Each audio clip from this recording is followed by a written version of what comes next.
200 आपल्या महापालिकेनं मार्चेंडिंगचे 265 कोटी रुपये परत जातील म्हणून, पण जिथं खरंच गटरीची गरज आहे तिथं गटरीची केल्या नाही।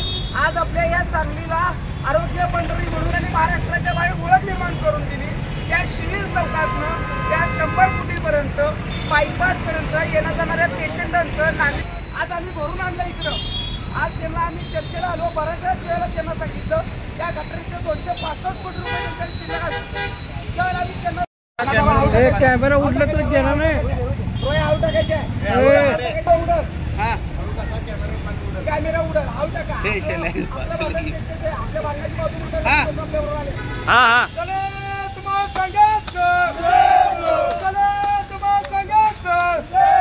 डॉक्टर बाबासाहेब आंबेडकरांचं, छत्रपती शिवाजी महाराजांचं, लोकशाही राजभवन साहेबांचं, दलित महासंघाचं, अरे मागण्या आमच्या हक्काच्या,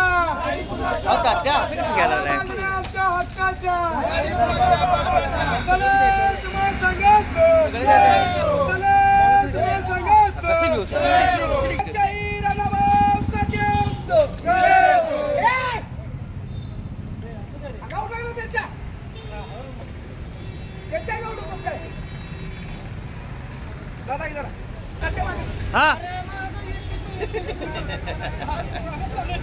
हे भावा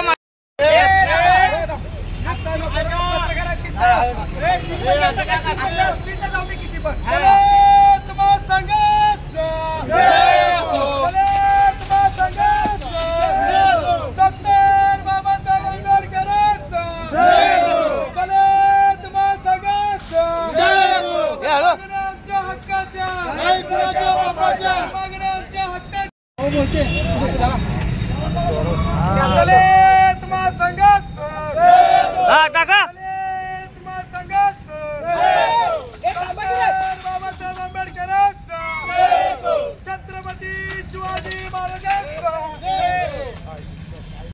सांगली मिरज कुपवाड महानगरपालिकेला आज जवळजवळ महाराष्ट्र शासन सरकारने येत्या काळात 265 कोटी रुपयाचा निधी या मार्च एंडिंगला रस्ते सुशोभीकरण, दुरुस्तीकरण व डांबरीकरणासाठी व गटरीसाठी आला होता।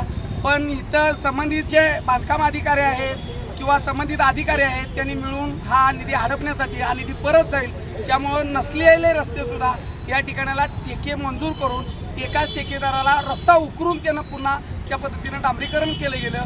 पण त्या ठिकाणाला कागदावरच गटरी झाल्या, गटरी अंमलात आल्या नाही आणि गटरी नसल्यामुळं पहिलाच वळवाचा पाऊस आपल्याला गेल्या 2 दिवसापूर्वी झाला आणि त्या दिवसात हे जवळजवळ हे पाणी असं मेन रस्त्यावरनी साचलेलं आहे। त्या पाण्यात ही पाणी एकदम दिसायला स्वच्छ दिसतंय पण एकदम घाण पाणी आहे। या पाण्यात जर आपण हात जर लावला तर आपल्याला खाज उठते।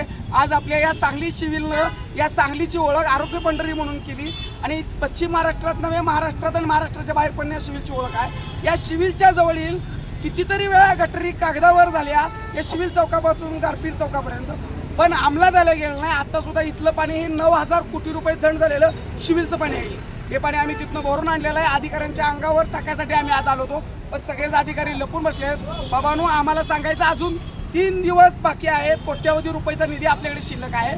जिथं जिथं गटरींची खरंच गरज आहे त्या गटरी त्यांनी करून घ्याव्यात, अन्यथा येणाऱ्या काळात जर पावसाळ्यात रस्त्याचं पाणी साचलं तर येणाऱ्या काळात अधिकाऱ्याला दलित महासंघ त्या पाण्यात तुडवल्याशिवाय राहणार नाही।